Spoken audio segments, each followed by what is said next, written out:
What's up YouTube, back here on my channel, and today I got a pretty cool video. Today I'm going to show you guys how to mount an LED system on a mini bike or a go-kart.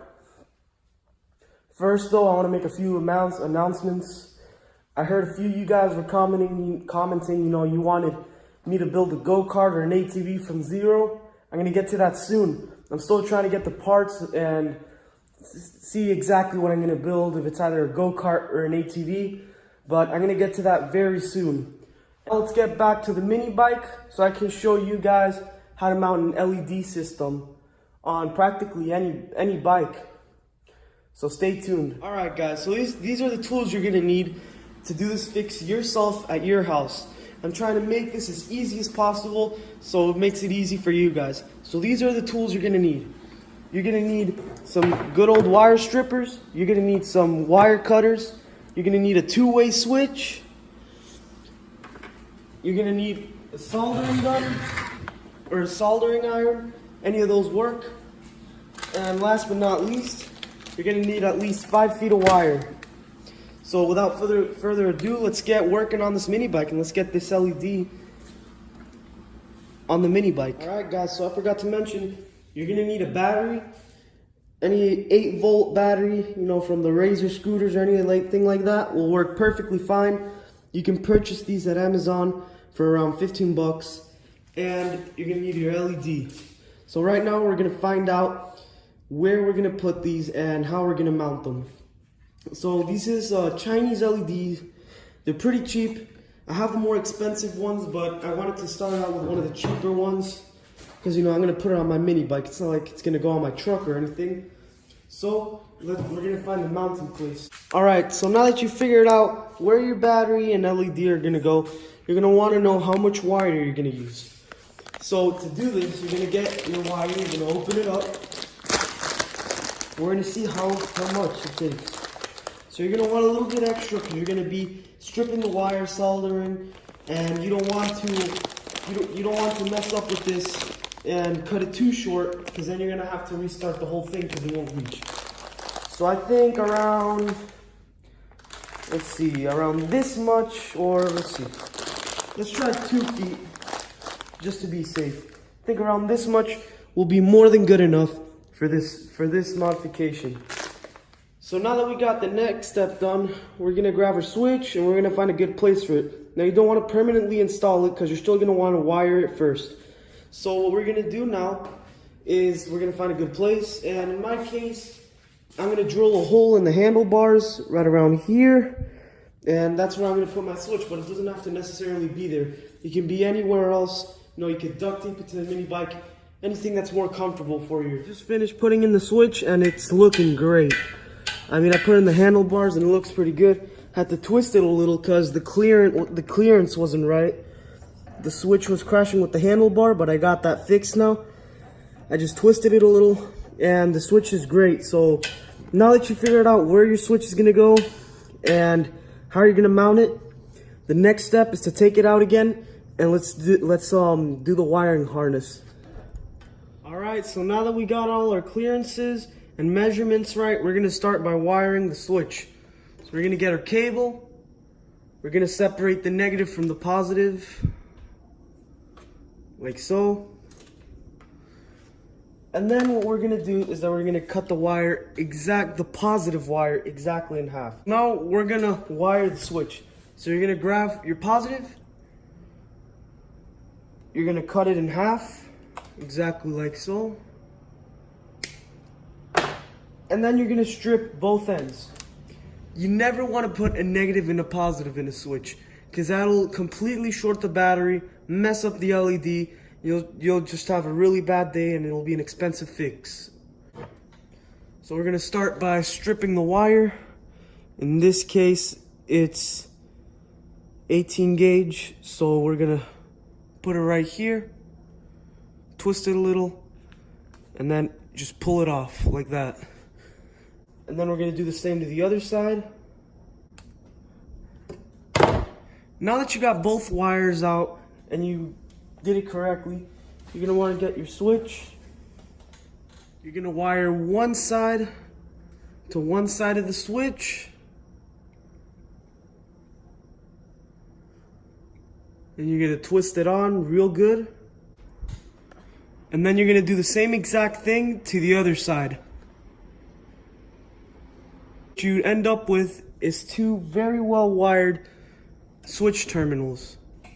Alright, so now your next step is you're gonna solder this onto the switch for the best connection. So what you're gonna do is you're gonna grab your soldering gun or soldering iron right here. You're gonna get some solder and then you're gonna solder this onto the switch. So without further ado, let's get started with this. Remember, when you're soldering, you don't want to touch it directly on to the soldering wire. You want to heat up the terminal and the wire and solder it onto there.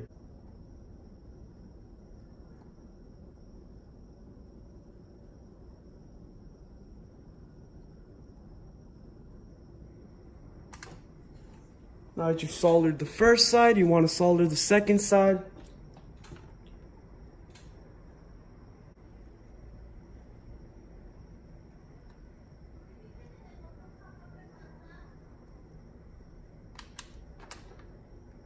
And then, boom, you have a perfectly soldered switch, and you're gonna have a great connection that's not gonna fail. So now the next thing you wanna do is you wanna grab a set of shrink wraps. They sell these at Walmart or at any auto parts store, and it's really cheap. I got this for $5. So we're gonna grab a good size.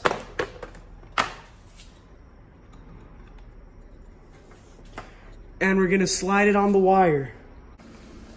So now that you've done that, you're gonna wanna grab a lighter or anything that puts out heat. In this case, I'm using a blowtorch, which is not recommended, but I couldn't find any lighters. So I'm gonna set it to a very low setting. And you don't wanna put the flame directly on. You wanna just warm it up so that it gets on the right way. So in this case, let me turn on my blowtorch. Put it to the lowest setting. And then I'm just gonna carefully heat the shrink wrap up and wrap it nice and tight so it makes a nice watertight seal. Alright, and now you're almost done. Now that you have your switch, we're gonna get our battery and we're gonna wire it to the positive terminal of the battery. Doesn't matter what side you do it on the switch, as long as it's on the positive terminal and as long as this is positive. So what you're gonna wanna do is first you're gonna wanna see a shrink wrap that fits good, and then you're gonna wanna slide it on and save it for later.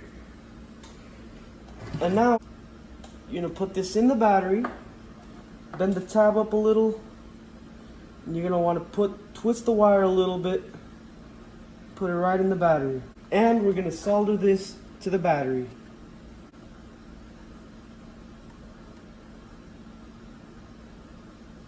Like so. Now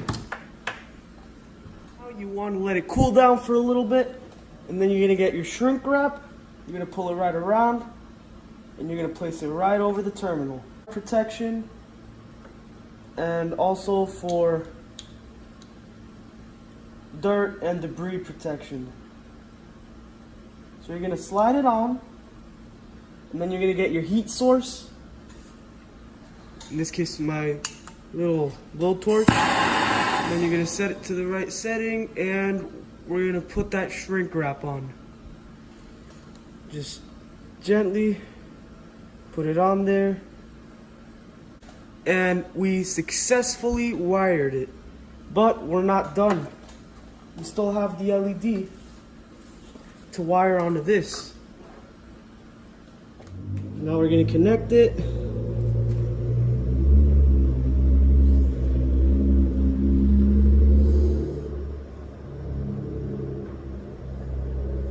And we're gonna wrap it around the terminal just like the other one. Now I know some critics are gonna say you don't just solder it directly onto the battery, but like I said again, I'm trying to make this as easy as possible. So now what we're gonna do is that we're gonna solder this, and we're gonna solder it directly on the terminal.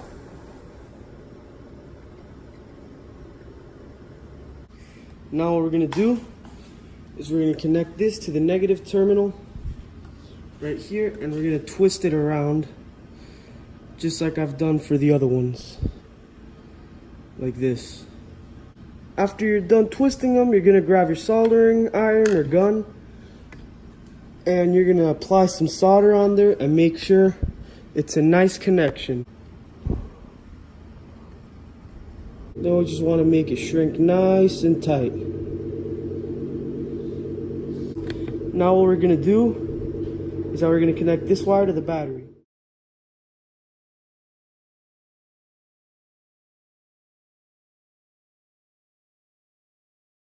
Ready for the moment of truth? In 3, 2, 1. Wow, that is bright. That is going to be so much more helpful on the trail. This is awesome. Look at this. Look how bright that is.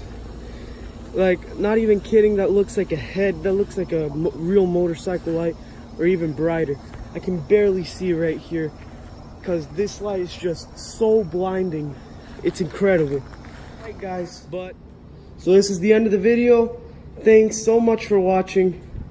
Leave a like, leave a comment, and most importantly, don't forget to subscribe for future projects and future how-tos like these.